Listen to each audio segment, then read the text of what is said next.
You finally have free time. No one's bothering you. Your schedule is clear. This is it, the moment you've been waiting for to work on that thing you care about. Maybe it's learning the guitar, starting a YouTube channel, writing your ideas down, building something you've been thinking about. You've been excited about it for weeks. This isn't homework or chores. It's something you actually want to do. And yet, you open your phone just to check one thing. 30 minutes disappear. You decide you need a snack first. You clean your room. You suddenly remember things you should do first. Before you know it, the day's over. And that thing you wanted to do, still not started. Here's the crazy part. You're not lazy.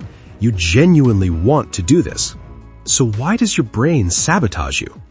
Today, we're going to understand why this happens and, more importantly, how to actually fix it.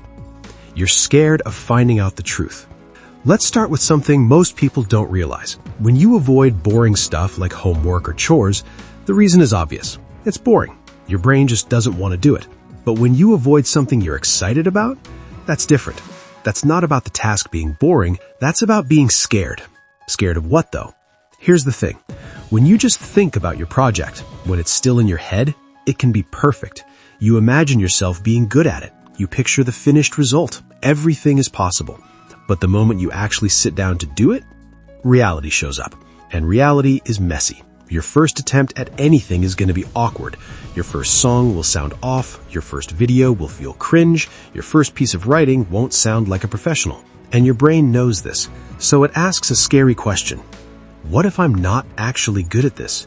What if I try and it proves I'm not talented? When something stays as just a dream, you get to imagine yourself succeeding. You get to be someone who could be great at this without ever being proven wrong. But once you start, you're testing yourself. And that's terrifying. This is why the more you care about something, the harder it is to start. If you fail at something that doesn't matter, no big deal. But if you fail at something you really care about, that hurts.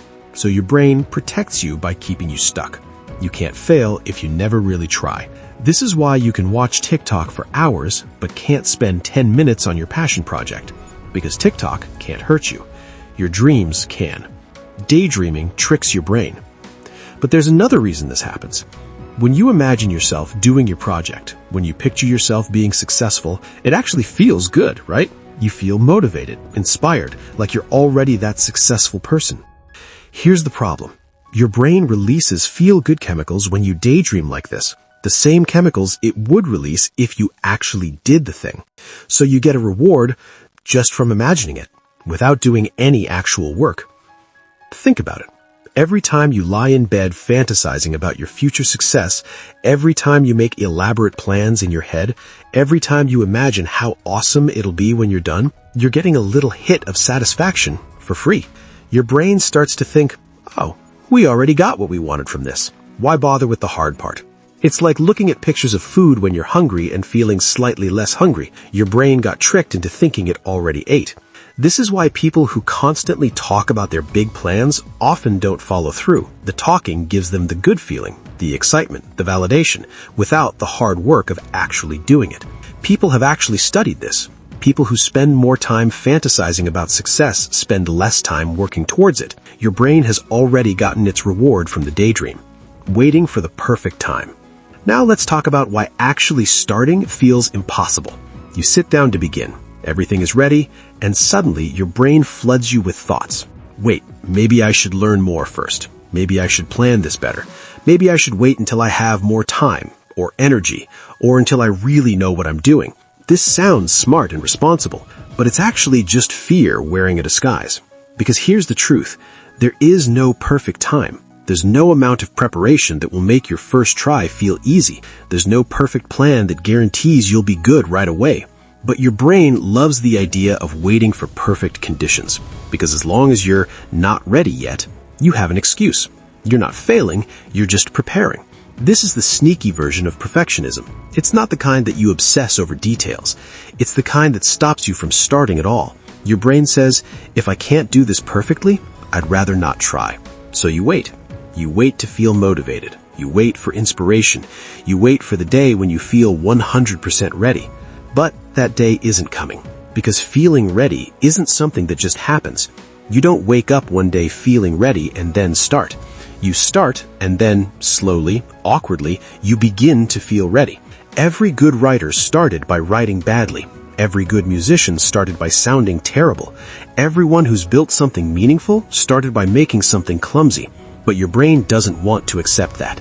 It wants the fantasy where you're immediately good. The backwards energy trick. Here's something that sounds weird but completely true. The things you procrastinate on actually give you energy. The things you use to avoid them actually drain you. Think about it. How do you feel after spending 2 hours scrolling through social media or watching random videos? Lethargic, tired, kind of empty, maybe a little guilty. Now think about a time you actually worked on something you cared about. Even if it was hard, even if you struggled, how did you feel after? Uplifted, proud, alive. This is the weird part.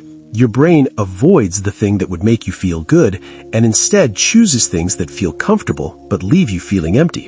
Why? Because your brain is trying to keep you safe and conserve energy. Working on something meaningful is uncomfortable. It takes effort. There's risk involved. So your brain pushes you towards easy distractions, the comfortable numbness of doing nothing. But here's what your brain doesn't get. You're not just trying to survive anymore. You're trying to build a life that actually means something. Your brain is giving you bad advice. It's trying to keep you safe in a way that actually makes you miserable. The question is, are you going to keep listening to it? What actually works? So how do you actually break this pattern? How do you start doing the thing you keep avoiding?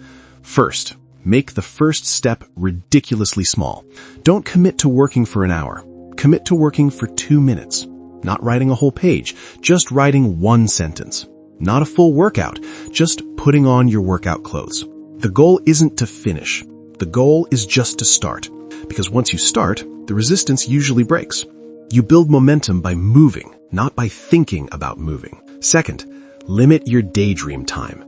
Give yourself permission to imagine and plan, but set a timer.